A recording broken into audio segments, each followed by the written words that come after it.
La Passion de Jésus selon saint Jean. Ce magnifique texte que l'on lit tous les vendredis saints dans l'Église.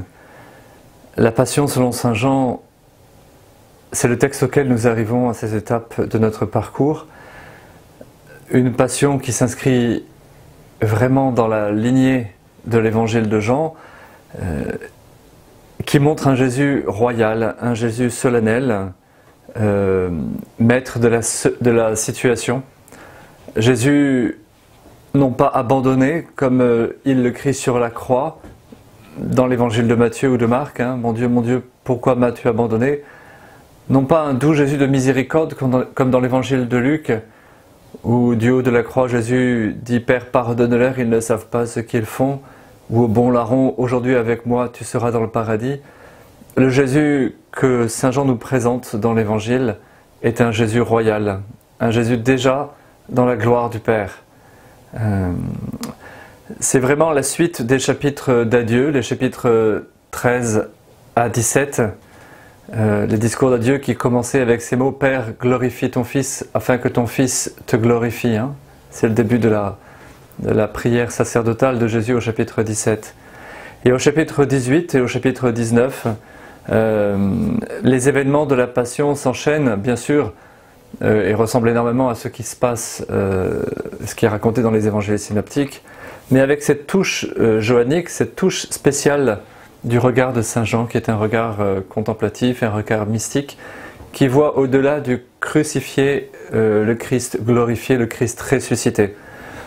Alors cela se manifeste déjà dans l'arrestation de Jésus, qui est le premier épisode, lorsque les gardes du temple viennent arrêter Jésus, hein, au verset 4. Alors Jésus, sachant tout ce qui allait lui advenir, sortit et leur dit « Qui cherchez-vous » Ils lui répondirent « Jésus le Nazoréen » et il leur dit « C'est moi ». Et au moment où ils entendent « C'est moi », ils reculent et tombent à terre. Voilà. La parole de Jésus est tellement puissante, en plus ce n'est pas n'importe quelle parole. En disant « C'est moi », le mot grec, le terme grec « ego eimi », je suis, moi, je suis, c'est en fait le nom de Dieu dans l'Ancien Testament. Lorsque Dieu apparaît à Moïse dans le buisson ardent, il dit mon nom, c'est je suis, ego eimi, c'est moi. Je suis qui je suis. Et au moment où Jésus va être arrêté, et Jean saute au-dessus de l'épisode de l'agonie, enfin du combat spirituel au jardin de Gethsémani, il ne le raconte pas, eh bien Jésus, dans ce même jardin, arrive par sa parole et sa présence, qui devait avoir un rayonnement divin extraordinaire, il arrive à jeter à terre. Enfin les autres, comment dire, se jettent à terre, parce qu'ils sont tellement impressionnés par sa divinité qu'ils ne peuvent pas rester debout. Hein. Ils flagellent, ils s'effondrent. Voilà. Et puis il se laisse arrêter. Il dit aux gardes de laisser partir ses disciples. Hein. Encore une fois, c'est le signe de sa maîtrise de la situation. Hein. Verset 9. Verset 8. Jésus répondit « Si c'est moi que vous cherchez, laissez ceux-là s'en aller. » Voilà, pour libérer. Il est venu pour libérer ses disciples, hein, pas les enfermer. Suit l'épisode chez Anne et Caïphe et le reniement de Pierre. Donc reniement annoncé par Jésus. Ce qu'il y a de spécial, c'est que chez Anne et Caïphe, en fait, le procès est déjà joué. En fait, je rappelle ce que j'ai dit plusieurs fois dans les épisodes précédents, c'est que le procès contre Jésus a lieu pendant tout l'évangile. Hein. C'est au fur et à mesure que les chapitres avancent, au chapitre 5 déjà, au chapitre 6, 7, 8, 9, 10, 11, 12, que les adversaires de Jésus, peu à peu, avancent vers sa condamnation à mort. Donc lorsque le moment est venu, finalement ce n'est plus un procès, la condamnation a déjà eu lieu, et voilà, donc c'est juste une formalité. L'épisode devant Pilate à partir du verset 29 est très intéressant, hein. C'est la fin du chapitre 18 et le début du chapitre 19. C'est un épisode central avec des va-et-vient entre, si vous le lisez attentivement, entre le prétoire, là où se rend la justice pour les Romains avec Pilate, qui est le procurateur romain, et l'extérieur, devant le prétoire. Donc il y a comme quelque chose de scénographique, de théâtral, entre les moments où Pilate et Jésus sont l'un en face de l'autre, et Pilate mène l'interrogatoire au point d'être lui-même déstabilisé et lui-même jugé, la situation se renverse. Et puis les moments où Pilate sort avec Jésus pour présenter Jésus devant la foule, et c'est là qu'il va finalement lâcher prise. Il essaye, Pilate, de faire libérer Jésus, et cela ne marche pas. Alors dans cet épisode, il y a ces très belles paroles de Jésus au verset 36. « Mon royaume n'est pas de ce monde. Si mon royaume était de ce monde, mes gens auraient combattu pour que je ne sois pas livré aux Juifs. Mais mon royaume n'est pas d'ici. » Et Pilate lui dit « Donc tu es roi ?» Jésus lui répondit « Tu le dis, je suis roi. » C'est vraiment la présentation de Saint Jean dans cette passion. C'est ça qui est au centre. Je suis né, je suis venu dans le monde pour rendre témoignage à la vérité. Quiconque est de la vérité, écoute ma voix. Et cette très belle question, verset 38 de Pilate, qu'est-ce que la vérité?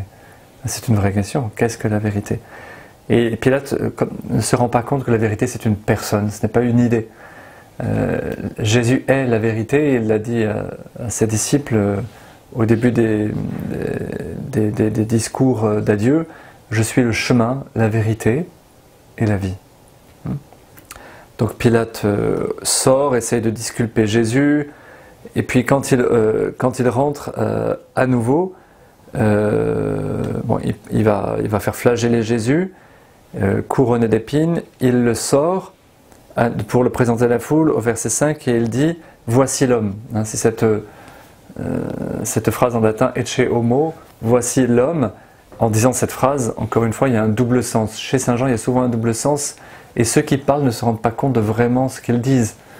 En disant « Voici l'homme », il présente Jésus, flagellé, couronné d'épines, comme un roi de dérision et de pacotille, mais il est vraiment roi. Et sa royauté, symbolisée par cette couronne d'épines, c'est une royauté qui passe à travers la croix, à travers la souffrance offerte, à travers l'amour en fait. Et la couronne de Jésus, c'est une couronne de sang, une couronne d'amour donné, de vie donnée, de sang versé. Et en disant « Voici l'homme », on pense bien sûr à Adam, le nouvel Adam. Pilate ne se rend pas compte de ce qu'il dit. Il est en train de présenter l'homme par excellence, l'homme avec un grand H, Adam, celui qui va récapituler toute l'humanité, donner un nouveau départ à l'humanité, et par cet abaissement, par cette mort, c'est une nouvelle genèse, c'est un nouveau commencement. C'est très beau. Au verset 7, les Juifs disent une parole qui effraie Pilate. Nous avons une loi et d'après cette loi il doit mourir parce qu'il s'est fait fils de Dieu. Lorsque Pilate entendit cette parole, il fut encore plus effrayé. Il entra de nouveau dans le prétoire et dit à Jésus « D'où es-tu » Et j'aime beaucoup cette question de Pilate. D'où es-tu? Et là aussi c'est une question très profonde. D'où viens-tu? C'est bien sûr pas de Nazareth ou de Galilée, mais quelle est ton origine? Quelle est ton identité profonde? Et Jésus ne répond pas.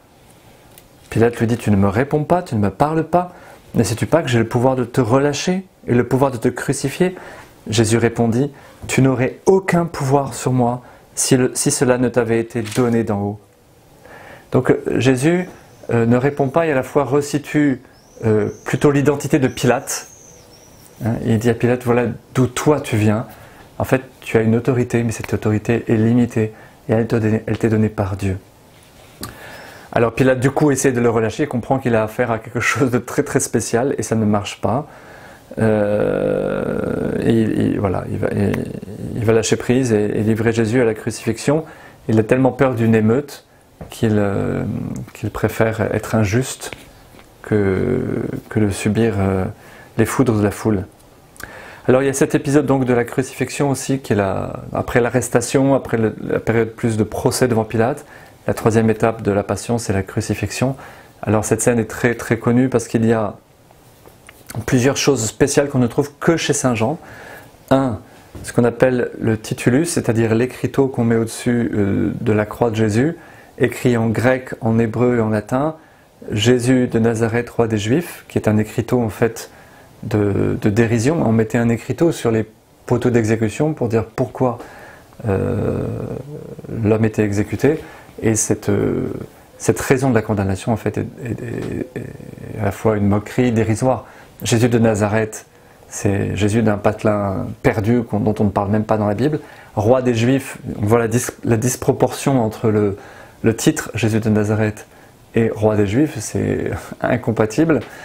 Et le fait de dire je crucifie le roi des Juifs, ça veut dire voilà, je me moque de vous, peuple d'Israël.